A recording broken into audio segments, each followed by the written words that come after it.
यार मयंक, मुझे लगता है कि हम रास्ता भूल के कहीं आगे तो नहीं निकल गए हैं यार। अरे यार नक्स, मैं तेरे को पहले ही बोला था, तो कॉल करके पूछ ले। अगर तू है कि मेरी बात मानता ही कहाँ है? आई एम वेरी श्योर कि रोहित के घर का रास्ता यही है। मैं पहले आ चुका हूँ। अरे आगे डेड एंड होगा यार, पूरी तरफ जंगल ही जंगल दिखाई दे रहा है। अब क्या करें?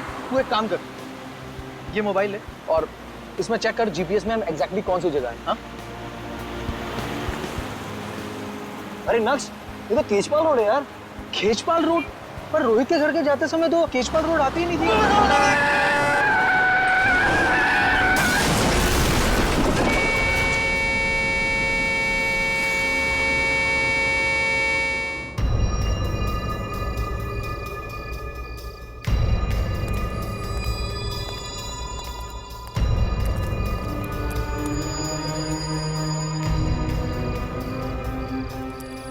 XZ001278 काले रंग की गाड़ी है जो पूरी तरह से डैमेज हो चुकी है। लगता है किसी बड़ी गाड़ी ने टक्कर मारी है। दोनों लड़के काफी जख्मी हो चुके हैं, बचने की कोई उम्मीद नहीं है। हम इन्हें हॉस्पिटल ले जाने की कोशिश कर रहे हैं। गाड़ी टो करके ले जाओ।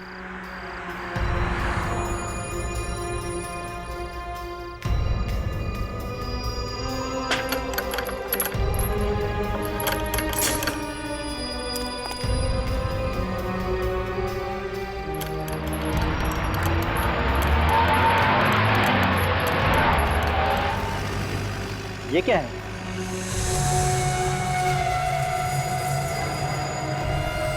नहीं, ये तो किसी का कंकाल है। इसका मतलब इस डिवाइडर के अंदर किसी की लाश दफनाई गई है।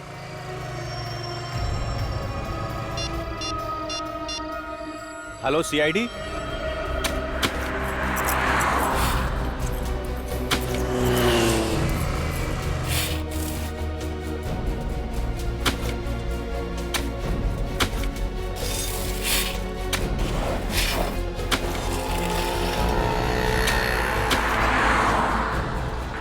किसी ने सोचा भी नहीं होगा कि यहाँ पर एक एक्सीडेंट होगा और इस डिवाइडर से कंकाल बाहर निकलेगा। लगता है काफी दिनों पहले लाश को गाड़ा है यहाँ पे, जिसका अब कंकाल बन चुका है।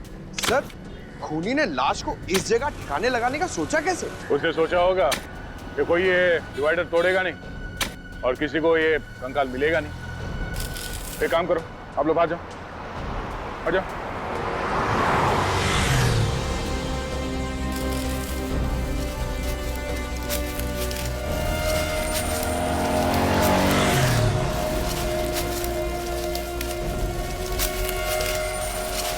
नीचे से हटो, संभाल के, संभाल के।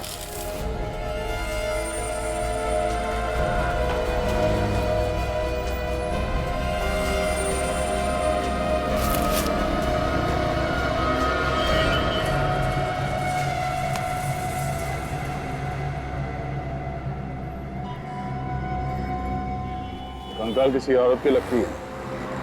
और ये जो कपड़ा है ये भी किसी औरत के साड़ी या दुपट्टे का लगता है। सर, ये कंकाल किस औरत का है और इसे मारा किसने, कैसे पता चलेगा? रेडी, चेहरे की हड्डियां सही सलामत है, चेहरा फिर से बनाया जा सकता है। पता चल जाएगा कि औरत कौन थी और किसने मारा इसे। सर, खूनी ने इतने ओपन एरिया में इस लाश को मार के गाड़ दिया, तो किसी ने देखा क्यों नहीं? ये डिवाइडर जिसने बनाया उस कॉन्ट्रैक्टर या बिल्डर के बारे में पता करते हैं। वही बताएगा कि लाश किसने गाड़ी है यहाँ पे। अरे जल्दी कर रहा हूँ भाई, 2 मिनट के काम को 2 घंटा तुम लोग लगा देते हो। हाँ? घर पे जाना है, इंडिया ऑस्ट्रेलिया का मैच, आराम से सब लोग बैठ के देखेंगे। चलो चलो जल्दी जल्दी जल्दी फटाफट करो, फटाफट गमे उठो, रखो रखो उधर, चलो।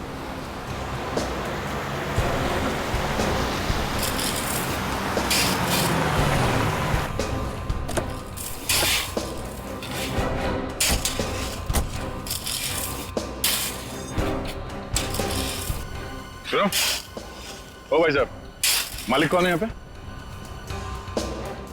मालिक कौन है इस बिल्डिंग का?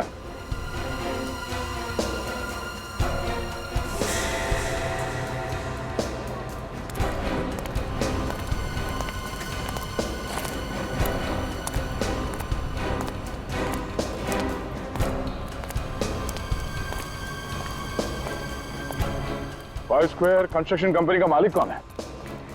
जी मैं हूं, बोलिए। केजपाल रोड पे जो डिवाइडर बना है वो आप ही ने बनाया? जी हाँ, लेकिन आप लोग है कौन और इतने सारे सवाल क्यों पूछ रहे हो? सीआईडी? देखिए सर, हमने कोई गलती नहीं की है। इनफैक्ट डिवाइडर बनाने के लिए जो मटेरियल यूज किया है वो भी A1 क्वालिटी का है। सच कह रहा हूँ, हमने कोई लापरवाही नहीं की है। कोई लापरवाही नहीं की आपने? एक औरत की लाश गाड़ी है डिवाइडर के अंदर आपने। औरत की लाश? सर ये क्या कह रहे हैं आप? या उस औरत का कंकाल हमें उस डिवाइडर से मिला है। आप लोग मुझे ऐसे क्यों देख रहे हैं? मैंने कुछ नहीं किया। ये कौन? ये कॉन्ट्रैक्टर है। ना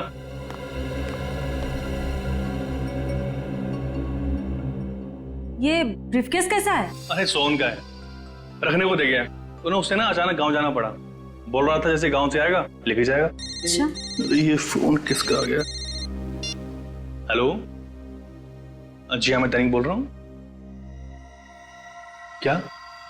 बताओ, केजपाल रोड पे जो नया डिवाइडर बना उसका काम कितने दिनों तक चल रहा था? 1 महीना। 1 महीना? मगर साहब, हम लोगों ने किसी का खून नहीं किया। हम लोग खूनी नहीं, मजदूर हैं। वसंत सेठ, अरे आप कुछ बोलिए ना। अब इसमें मैं क्या बोलूं? डिवाइडर के नीचे लाश मिली है तो सीआईडी तो पूछताछ करेगी। देखिए सर, हमारा 3-4 साइड पे एक साथ काम चलता रहता है। अब हमारे पीठ पीछे ये लोग क्या करते हैं हमें कैसे पता होगा? हाँ, मगर इनमें से किसी को तो पता होगा। उसी ने उस लाश को दफनाया है उस डिवाइडर के नीचे। नहीं सर, ये हमने नहीं दफनाई। ये काम किसी और का होगा। किसी और का काम है तो तुम लोगों ने उस गुनहगार को देखा कैसे नहीं? तुम सबकी नजरें बचा के एक आदमी वहां पे लाश काट जाता है और किसी को कुछ पता नहीं चलता। अच्छा ये बताइए आप लोग के आप में से किसी ने भी किसी ऐसे आदमी को डिवाइडर के आसपास घूमते हुए देखा जिस पे आपको शक हो? नहीं साहब, हमने 1 महीने में पूरा डिवाइडर तैयार कर दिया था। ऐसे आदमी को नहीं देखा। किसी ने कुछ नहीं देखा, किसी को कुछ नहीं पता। ठीक है, सब लोग जा सकते हो, लेकिन याद रखना, अगर जरूरत पड़े तो फिर से आना पड़ेगा।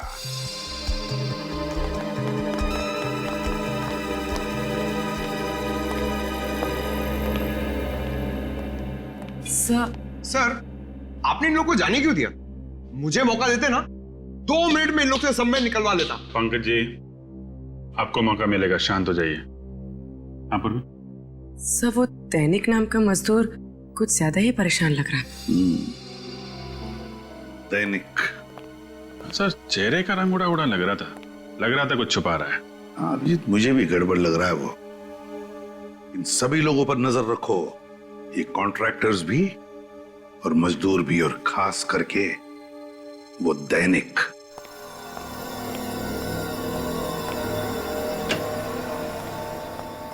क्या हुआ साळुंखे, अब तक कुछ पता चला भी या नहीं? अरे क्या बताऊं यार, लाशों से पीछा छूटा नहीं था। ये कंकाल ला करके रख दिया मेरे लिए, दिमाग घूम गया मेरा यार। अरे डॉक्टर साहब, थोड़ा आराम कर लीजिए। क्यों इतना जोर डालने दिमाग के ऊपर? डॉक्टर तारिका है ना, वो कर लेंगी। क्यों तारिका जी? अभिजीत जी, तारिका जी ने और मैंने दोनों ने अपना दिमाग लगाया, तब जाकर के कुछ पता चला। ओ, तो फिर बता ना, क्या पता चला? वो यही कि बॉस, इस मरने वाली की उम्र 25 से 30 साल के बीच में है। 25 से 30 साल के बीच में? अच्छा, और मौत हुई कैसे? इसकी मौत हुई है गर्दन मरोड़ने की वजह से। गर्दन मरोड़ने की वजह से? हाँ बॉस, ये देखो, ये इसकी गर्दन की हड्डी में दरार पड़ गई। खूनी ने जैसे इसकी गर्दन मरोड़ी, इसकी हड्डी फट गई। और इतना ही नहीं, इसके बाद किसी नुकीली चीज से इसके गले पर वार भी किया गया। गर्दन मरोड़ने के बाद चाकू से वार किया है? आखिर खूनी के दिमाग में ऐसा चल क्या रहा था? हो सकता है खूनी चाहता हो कि जिंदा ना बचे, इसलिए एक बार फिर से वार किया होगा। एक बार नहीं बॉस, खूनी ने बार बार इसके गले पर वार किया है और फिर इसका गला भी काटा है। इतनी हैवानियत? ये देखो, वार की वजह से इसका ये ट्रैकिया, बोलने की नली फट गई है। इसके बावजूद इस बेचारी ने अपने आप को बचाने की पूरी कोशिश की। गला कटने के बाद खूनी ने इसके गले को बुरी तरह से नोचा भी है और उसकी वजह से इसके गले की हड्डी में मुझे खूनी के हाथ के अंगूठे का नाखून मिला है।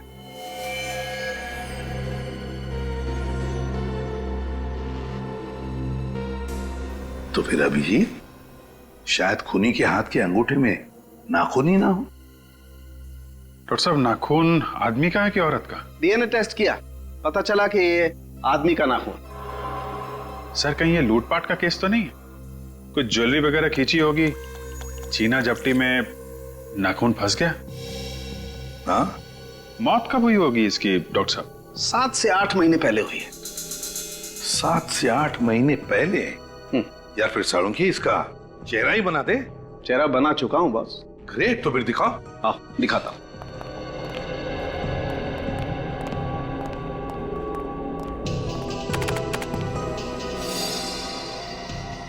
सर,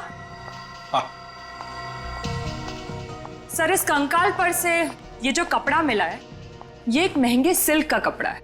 ये देखिए। महंगा सिल्क? जी सर, पटोला सिल्क। और इस पर जो कढ़ाई की गई है वो मशीन से नहीं बल्कि हाथ से की गई है। अच्छा सर, पटोला सिल्क पे हाथ से कढ़ाई का काम, ये तो ज्यादातर गुजरात के पाटन जिले में होता है। तो एक काम करो अभिजीत, गुजरात के पाटन में जा, पता लगा कि कढ़ाई का काम किस कारखाने में हुआ है, और वहीं पर इस लड़की का फोटो भी दिखाओ। शायद उस लड़की के बारे में कुछ पता चल जाए।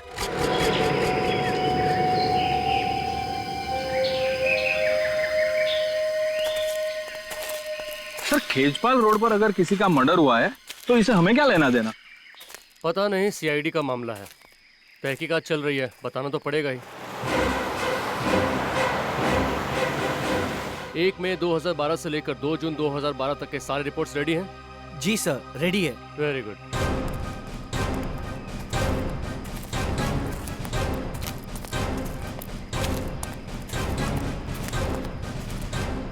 नमस्कार सर, मेरा नाम अमय और ये हमारे head of the department mister Chandar. Hello officers. Hello. नमस्ते सर। नमस्ते। देखिए, हमें यह पता करना है कि 1 मई 2012 से 2 जून 2012 के बीच यहाँ जंगल में कुछ काम चल रहा था क्या आप लोगों का? हाँ, काम तो चल रहा था, लेकिन क्यों सर? दरअसल उस दौरान एक औरत का खून हो गया और खूनी ने उस औरत की लाश खेजपाल रोड के डिवाइडर में दफना दिया था। तो इसलिए हम ये जानना चाहते थे कि उस दौरान जंगल में आप लोगों ने किसी अनजान आदमी को आते जाते देखा क्या? देखिए, वैसे तो हम लोग शाम को 6 बजे तक ही काम करते हैं, लेकिन एक बार हमारे वर्कर्स ने रात को देर तक काम किया था। कौन सी तारीख थी वो? शायद 1 जून थी, और उस रात हम लोग सारे पेड़ों की मार्किंग कर रहे थे। उस रात आपने किसी ऐसे आदमी को देखा हो यहाँ पे घूमते फिरते जिस पे आपको शक हो?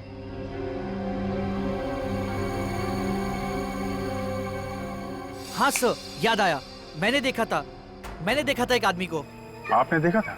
सर, उस रात तो मैं मरते मरते बचा था सर। क्यों, ऐसा क्या हुआ था? सर, उस रात मैं अपने मजदूरों के साथ जंगल में ही था। सारे पेड़ों की मार्किंग हो चुकी थी और हम वहां से निकलने की तैयारी कर रहे थे।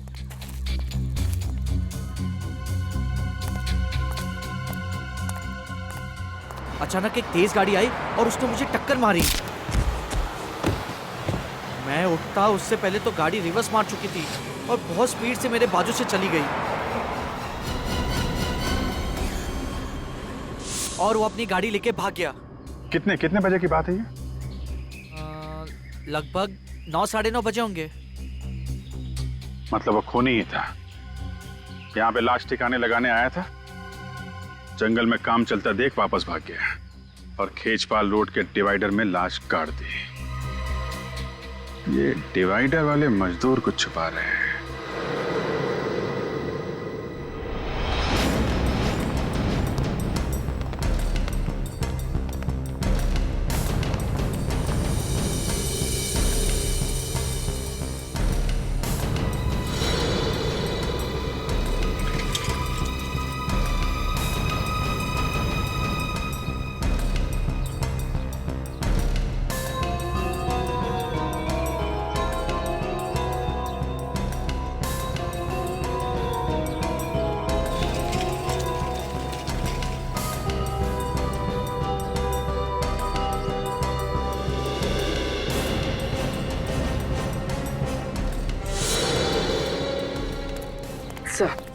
सर चेतन का व्यवहार बिल्कुल ठीक था, लगता नहीं उसने कुछ गलत किया होगा।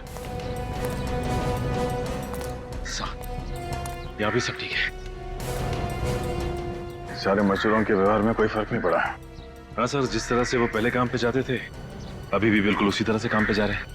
देख के नहीं लगता कि किसी बात को लेकर परेशान है।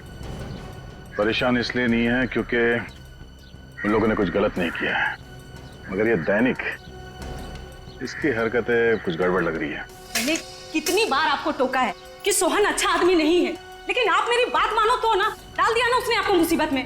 तुम घबराओ मत, मैंने इस मुसीबत से निकलने का तरीका ढूंढ लिया है। लेकिन ये सूटकेस लेकर के कहाँ जा रहे हो आप? कहीं से आप सीआईडी वालों को देने तो नहीं जा रहे हो? देखो ऐसी गलती मत करना, क्योंकि इसमें तुम भी फंस जाओगे। तुमने मुझे पागल समझा है तो ये सूटकेस मैं सीआईडी को देने जाऊंगा? ये ब्रीफकेस हाथ में लिए हुए है, ना घबराया हुआ क्यों लग रहा है क्या इस बैग में? जब ब्यूरो में पूछताछ के लिए बुलाया गया था तब भी दैनिक सबसे ज्यादा परेशान था। अरे लेकिन कहाँ जा रहे हो? कुछ तो बता के जाओ। आके बताता हूँ। अरे ये खाना तो ले जाओ। मुझे तो लगता है कि इसे कंकाल के बारे में जरूर कुछ मालूम है। हो सकता है, चलो चल के देखते हैं कि जाता कहाँ पर है ये।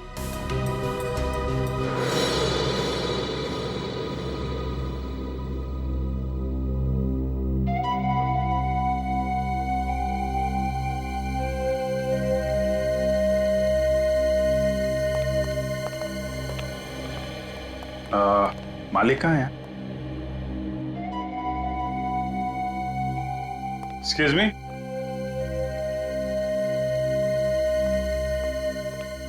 आप मालिक हैं यहाँ के? जी हाँ सर। डिजाइन देके बताएंगे आपके यहाँ तैयार की गई थी?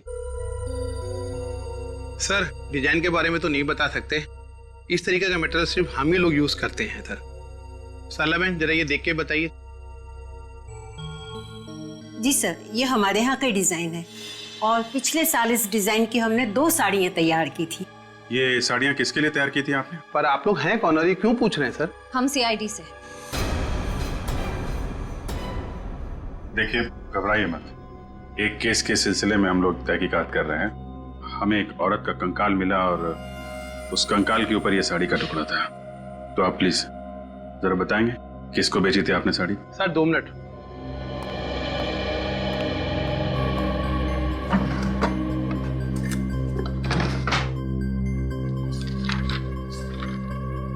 सर ये 2 लोग हैं, एक जिग्नेश भाई हैं, ये बहुत बड़े बिजनेसमैन हैं सर। इन्होंने ये साड़ी अपनी पत्नी के लिए 1 जनवरी 2012 में बनवाई थी। और दूसरी है तानिया जी, ये मुंबई से हैं, इनकी डिलीवरी डेट है 25 मई 2012 सर। तानिया जी मुंबई से? ये हमारी बहुत पुरानी कस्टमर है सर, मुझे लगा उनकी शादी हो गई है और वो परदेश चली गई होंगी सर। कब होने वाली थी उनकी शादी? 1 जून 2012 को सर। तानिया जी ऐसी दिखती थी? हाँ सर यही है। ये तानिया जी का एड्रेस और फोन नंबर तो होगा ही आपके पास?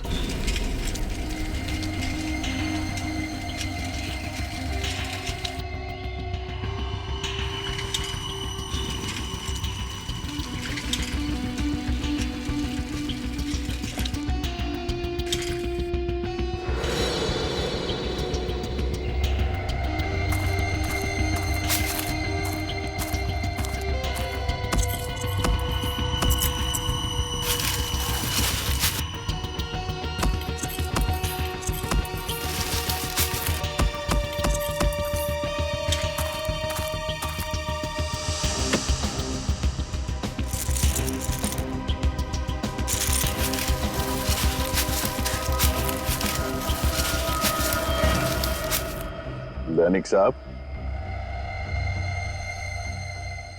क्यों जुर्म कर रहे हो? हा? वैसे ही सोना इतना महंगा हो गया है और तुम उसे मिट्टी में गाड़ रहे हो। नहीं सर, मैं तो बस गाड़ने की तो इसकी पुरानी आदत है सर। पहले इसने उस औरत को मार के उस डिवाइडर में गाड़ दिया और अब यहाँ पे ये सोना गाड़ रहा है। हा? नहीं सर, मैंने किसी को नहीं गाड़ा साहब, आप मुझ पर इल्जाम लगा रहे हैं साहब। हम इल्जाम लगा रहे हैं और हमने जो देखा वो झूठ है। हा? मैंने कुछ नहीं किया साहब, मैंने कुछ नहीं किया साहब, मैंने कुछ नहीं किया साहब। तानिया को जानते हो? साहब मैं नहीं जानता साहब, तानिया कौन है? सर इसमें बहुत ही महंगे रत्न जड़े हुए, किसी दुल्हन के लगते। बोल दैनिक, किसके गहने हैं ये? साहब मैं नहीं चलता साहब। तो जरूर तूने चोरी की है या फिर खून किया होगा। नहीं सर, साहब नहीं साहब, मैंने किसी को नहीं मारा साहब, और नहीं मैंने चोरी की साहब। मैं तो सिर्फ साहब अपने आप को बचाना चाहता है साहब। बचाना चाहते थे? किससे? आप लोगों ने साहब। कहीं मैं पीले मुझे फंस ना जाऊँ साहब। सब कसम से बोला साहब, ये ब्रीफकेस साहब मेरा नहीं साहब। किसका है? सोहन का साहब। उसने मुझे ब्रीफकेस संभालने को दिया था साहब। मुझे उस समय बिल्कुल पता नहीं था साहब इसमें क्या है। कौन है ये सोहन? मेरा दोस्त। 2 दिन के लिए साहब मुझे गांव जाना था, 30 मई से 1 जून। सब उन 2 दिनों में उसने मेरी जगह पर डिवाइडर कंस्ट्रक्शन साइट पर काम किया। सोच में वापस आया ना, उसका रवैया कुछ अलग सा था साहब। मैंने बहुत पूछने की कोशिश की साहब, लेकिन उसने मुझे कुछ नहीं बताया साहब। ये ब्रीफकेस तुम्हें सोहन ने दिया कब? साहब उस दिन जिस दिन आपने मुझे सीआईडी ब्यूरो से फोन किया था साहब, मैं बहुत डर गया था साहब, इसलिए मैं घर आया और मैंने इस ब्रीफकेस का ताला तोड़ा साहब। और जब तुम्हें पता चला कि बिना बताए सोहन ने तुम्हें ये महंगे गहने रखने के लिए दिए हैं तो तुम्हें शक हुआ उस पर? हाँ साहब। ये सोहन कहाँ है? साहब बोल कर गया था मुझे कि वो अपने गांव जा रहा साहब, मंगोली साहब। सर इसका मतलब तानिया के खून में सोहन का हाथ है? बिल्कुल सोहन का ही हाथ है, तभी तो वो गांव भाग गया। मंगोली चल के छानबीन करते हैं, इसे हिरासत में ले लो। देखो लाइट का स्विच कहाँ है?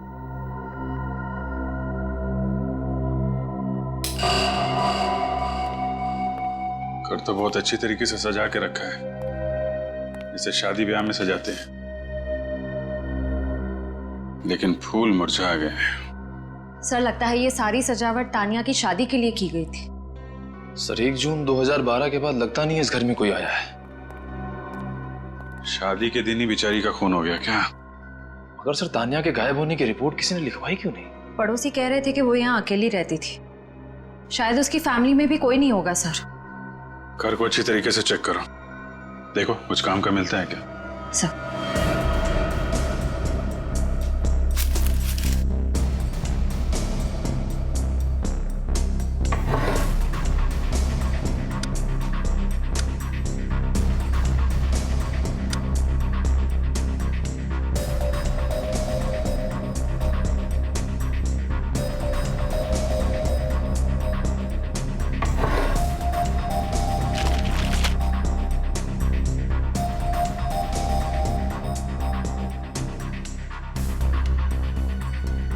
तान्या,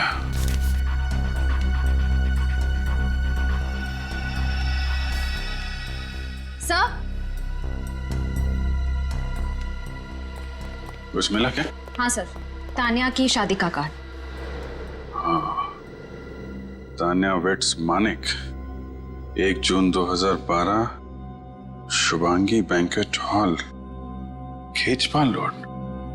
सर मतलब आपका शक सही निकला, तानिया जी शादी के लिए मैरिज हॉल निकली, लेकिन रास्ते में किसी ने उनका खून कर दिया। तान्या वेट्स मानिक, इस मानिक को ब्यूरो में बुलवाओ, वही बताएगा 1 जून 2012 को क्या हुआ था तान्या के साथ।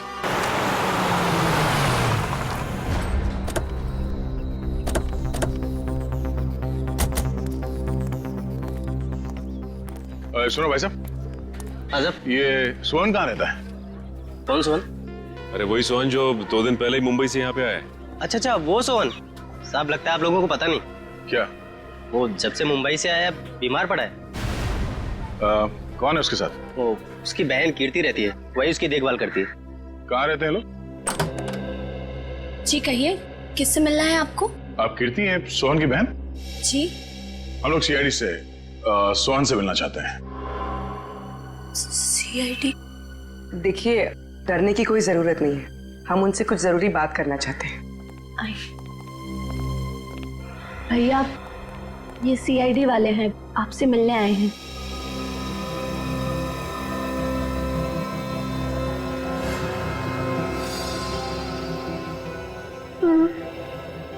आप लोग भैया से क्या पूछना चाहते हैं? दरअसल ये तो अब बोल भी नहीं पा रहे। क्या हुआ?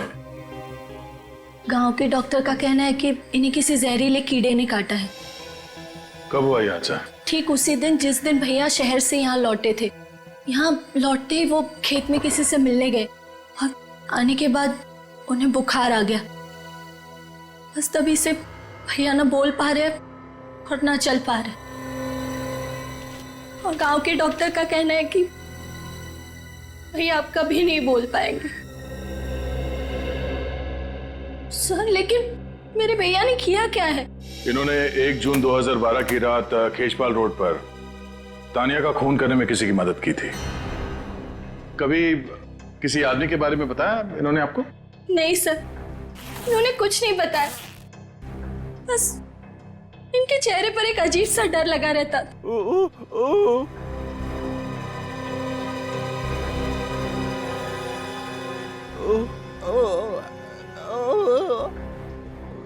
क्या? सर ये अपनी अपनी बहन की तरफ इशारा कर रहा है। कीर्ति? कीर्ति ने कुछ किया है? देखो सोहन, तुम क्या कहना चाहते हो कुछ समझ में नहीं आ रहा है। क्या? हाँ?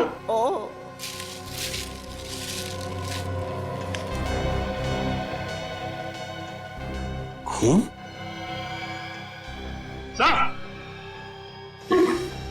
हाँ सचिन, ये देखिए सर, सोहन के बैग में से एक कार्ड मिला है और उस पर खून लगा हुआ है।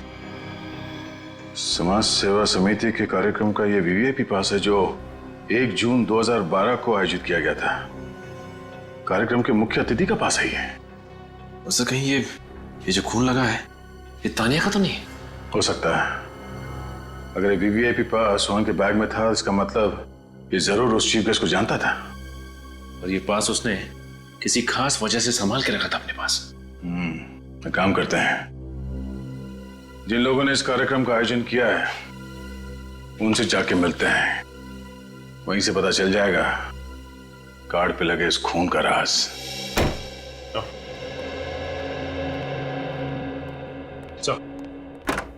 ये रहा मानिक। हाँ मानिक, मानिक ये फोटो देखो, क्या पहचानते हो इसे?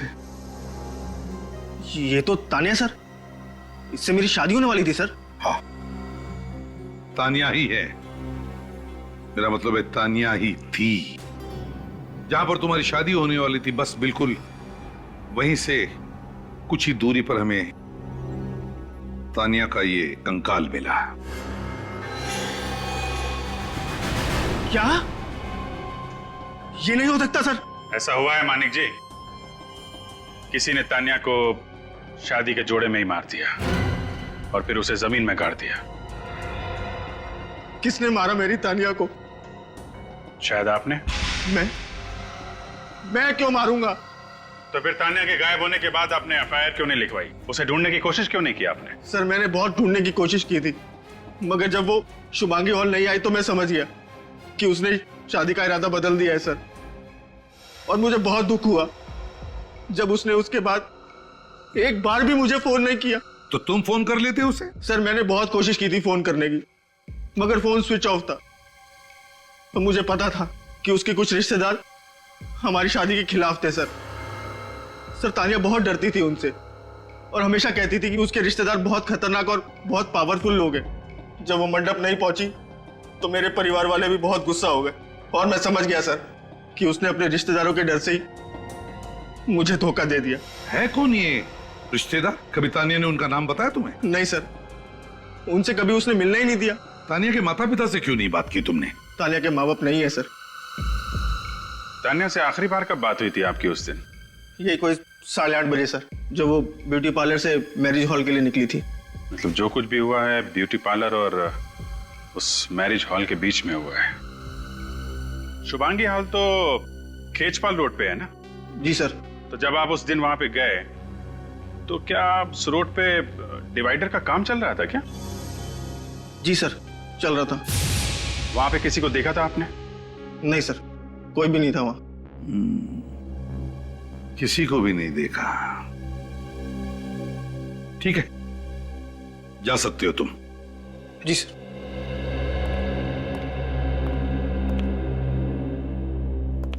रिश्तेदार है कौन ये तानिया का रिश्तेदार जिससे तानिया इतना डरती थी? सर हो सकता है इसके भाई बहन, क्योंकि माँ बाप की तो मौत हो चुकी थी। सर सोहन हमें तानिया के खूनी के बारे में कुछ बताने की कोशिश कर रहा था। वो बार बार अपना अंगूठा दिखा रहा था और अपनी बहन कीर्ति की ओर इशारा कर रहा था। पता लगाओ इस तानिया का कोई भाई है क्या?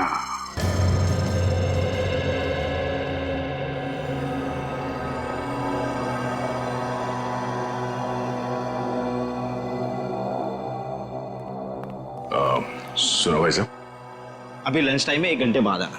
इतना टाइम नहीं है हमारे पास, हम लोग सीआईडी से हैं। सीआईडी? आइए सर, बैठिए। नहीं, हम बैठने के लिए नहीं आए, कुछ सवाल पूछने हैं। नमस्ते जी, मेरा नाम ऐश्वर्या है। देखिए मिसेस ऐश्वर्या जी, ये नहीं, मैं अभी तक मिस ऐश्वर्या ही हूँ। मिस ऐश्वर्या, अच्छा ये बताइए कि 1 जून 2012 को यहाँ पे एक चैरिटी इवेंट किया गया था, राइट? हाँ सर, साल में हम लोग एक बार चैरिटी इवेंट करते हैं, इस बार भी करेंगे। अगर मैं आपको इनवाइट करूँ तो आप आएंगे ना सर? आप आने की कोशिश करूंगा मैं। आपको आना ही पड़ेगा। वो क्या है ना कि पिछले साल का इवेंट थोड़ा फ्लॉप हो गया था। आप आएंगे ना तो इवेंट में 4 चांद लग जाएंगे।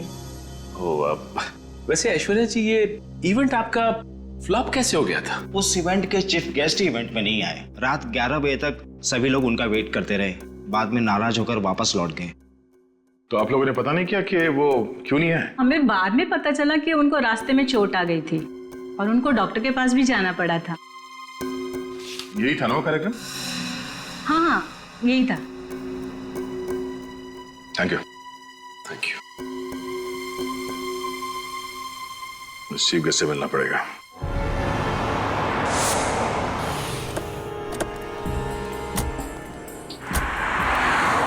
यहाँ पे मिला था तान्या का कंकाल, और यहाँ से आगे जो 2 रास्ते जा रहे हैं, इस तरफ तो मैरिज हॉल है और इस तरफ जंगल है।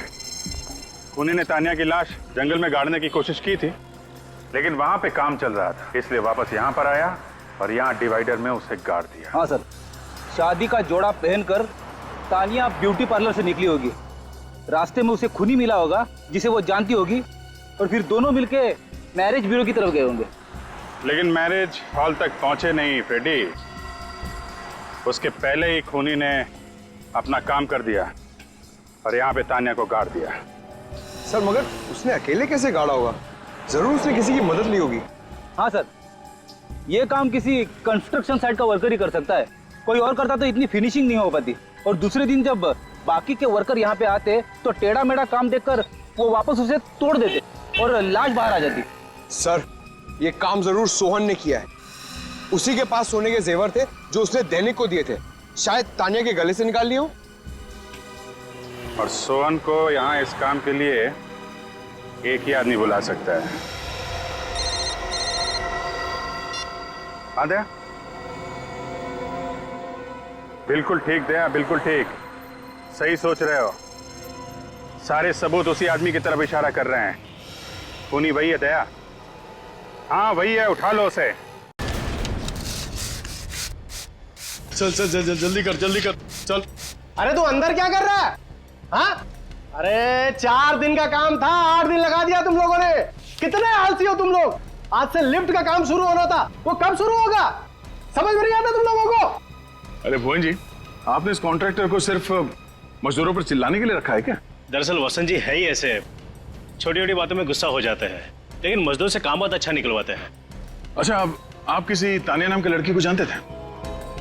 तानिया? नहीं सर। ठीक है, चलो चलो चलो जल्दी करो। पता नहीं कब काम करेंगे लोग, समझ में नहीं आता है। अरे सर, आप लोग यहाँ? क्या करें, सीआईडी का काम ही कुछ ऐसा है, आना जाना लगा रहता है। जी सर। वसंत जी, आप किसी तानिया को जानते थे? तानिया? नहीं सर, ये तानिया कौन है सर? मैं किसी तानिया को नहीं जानता। इसके गले की हड्डी में मुझे खूनी के हाथ के अंगूठे का नाखून मिला है। वसंत जी, आपके हाथ का ये अंगूठा बचपन से ऐसे ही है या किसी के साथ हाथापाई करते हुए ये नाखून टूट गया? नहीं सर, ये क्या है कि हाँ, वो मेरी गाड़ी का टायर बदलते वक्त मेरा अंगूठा उसमें फंस गया था, तो मेरा ये नाखून टूट गया सर। गाड़ी का टायर बदल रहे थे या तानिया का गला दबा रहे थे? हा? सर वो सर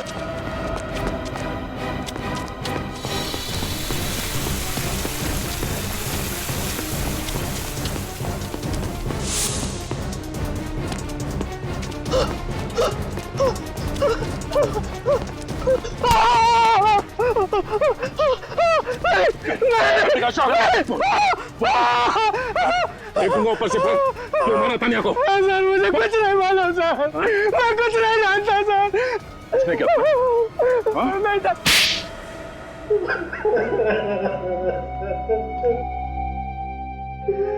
हाँ सर, मैंने ही तानिया को खून किया है सर।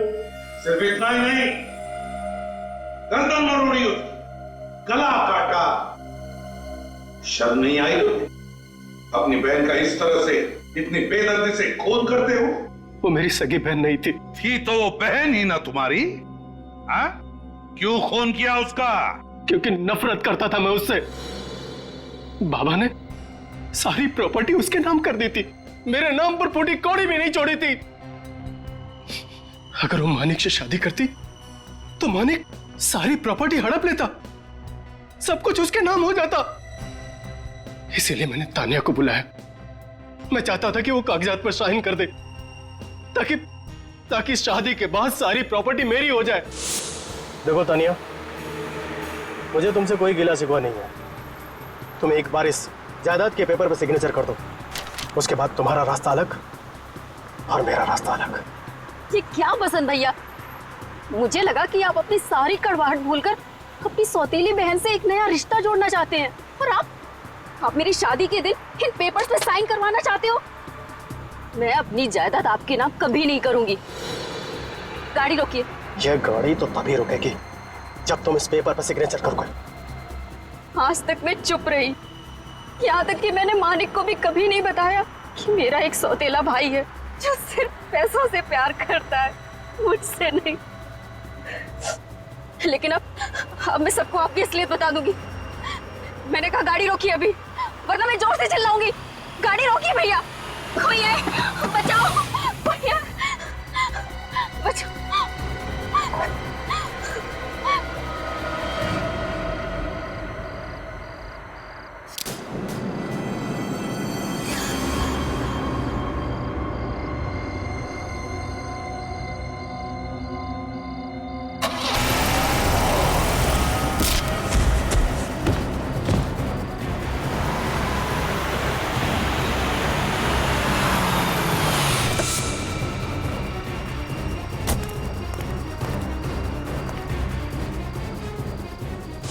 हाँ सोहन, साइड पे आ जा। जल्दी कर, जल्दी कर।